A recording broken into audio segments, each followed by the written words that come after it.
Mesdames, Messieurs, bienvenue sur Philly Radar. Le président suisse Alain Berset, dont le pays présidera en mai le Conseil de sécurité de l'ONU, s'est engagé jeudi à Kinshasa à œuvrer pour les populations civiles victimes des conflits dans l'est de la République démocratique du Congo. Nous souhaitons porter l'attention sur ceux qui sont les premières victimes de l'insécurité, a déclaré le président de la Confédération helvétique lors d'une conférence de presse commune avec son homologue congolais Félix-Antoine Tshisekedi. Monsieur Berset est en visite depuis mercredi soir en République démocratique du Congo, où après la capitale Kinshasa, il prévoit de se rendre dans l'Est en proie aux violences des groupes armés depuis près de 30 ans. Lutte antiterroriste au Mali, la Chine appelle à un soutien international accru à la stabilité. La communauté internationale doit aider les partis au Mali à saisir l'opportunité de la transition politique, à résoudre des divergences par le dialogue et à assurer le bon déroulement des élections générales afin de poser des bases solides pour une stabilité durable au Mali. Déclaration faite par M. Zhang. Pour la Chine, le gouvernement malien mène de vigoureuses opérations de lutte contre le terrorisme. Il a lancé une stratégie pour stabiliser les régions dans le centre et fait des efforts considérables pour améliorer la situation régionale et assurer la sûreté et la sécurité de sa population.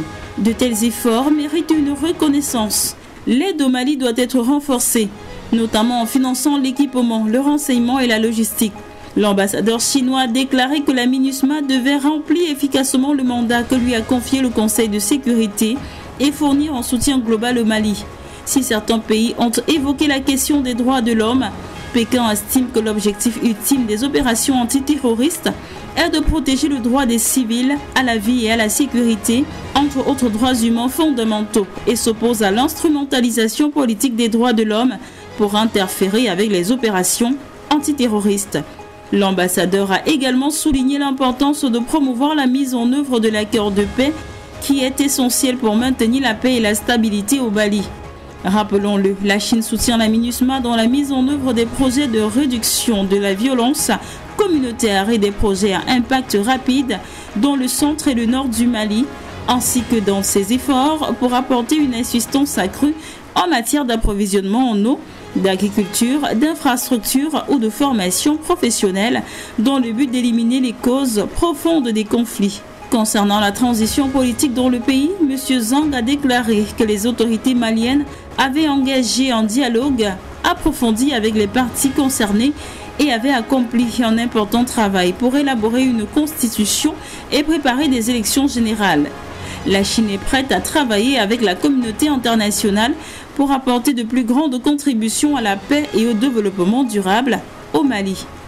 Le président américain Joe Biden a déclaré lundi qu'il prévoyait de se présenter aux élections en 2024, mais qu'il n'était pas encore prêt à l'annoncer. « Je prévois de me présenter, mais nous ne sommes pas encore prêts à l'annoncer », a déclaré Joe Biden dans une interview accordée à l'émission Today de NBC avant le rouleau d'œufs de Pâques de la Maison-Blanche. Biden a déclaré qu'il avait l'intention d'être le candidat démocrate en 2024, mais n'a pas fait d'annonce officielle. Biden et la vice-présidente Kamala Harris ont tous deux déclaré qu'ils se présenteraient ensemble. Les principaux conseillers de la Maison-Blanche devraient prendre les décisions finales sur le lancement de la campagne de réélection de Biden, a rapporté NBC News, citant plusieurs sources non identifiées. Le président américain Joe Biden sera en Irlande pendant 5 jours à partir du mardi 11 avril au samedi 15 avril. Il sera accompagné du secrétaire d'État américain Anthony Blinken, rendant la visite encore plus puissante. Il reste possible que la première dame Jill Biden accompagne son mari et si c'est le cas, elle aura des engagements distants. Un nouveau vaccin contre le paludisme développé par l'université d'Oxford a reçu le feu vert des autorités ghanéennes pour être utilisé dans ce pays. Une première pour ce vaccin qui suscite beaucoup d'espoir selon un communiqué publié jeudi 13 avril 2023. Le vaccin R21 Matrix M, développé par des scientifiques de l'université d'Oxford et fabriqué par le Serum Institute of India, a été approuvé pour les enfants âgés de 5 à 36 mois. La tranche d'âge la plus exposée au risque de décès dû au paludisme. On espère que cette première étape cruciale permettra au vaccin d'aider les enfants ghanéens et africains à lutter efficacement contre le paludisme, est-il écrit. Le paludisme, maladie parasitaire transmise par les moustiques, a tué 627 000 personnes, principalement des enfants africains, au cours de la seule année 2020. En septembre 2022, les chercheurs d'Oxford avaient déjà fait part de leur espoir concernant ce vaccin.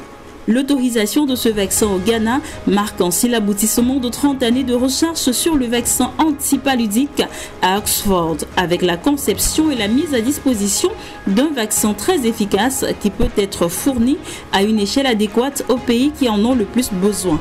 C'est félicité jeudi Adrian Hill, spécialiste des vaccins à Oxford et responsable du programme R21 Matrix M. Il s'agit d'un vaccin à faible dose qui peut être fabriqué à grande échelle et à un coût modeste, ce qui permettrait de fournir des centaines de millions de doses aux pays africains qui souffrent d'un fardeau important en matière de paludisme, a-t-il ajouté. C'est tout pour ce flash d'information. Merci de l'avoir suivi. Abonnez-vous et activez la cloche de notification pour suivre toute l'actualité sur Philly Radar.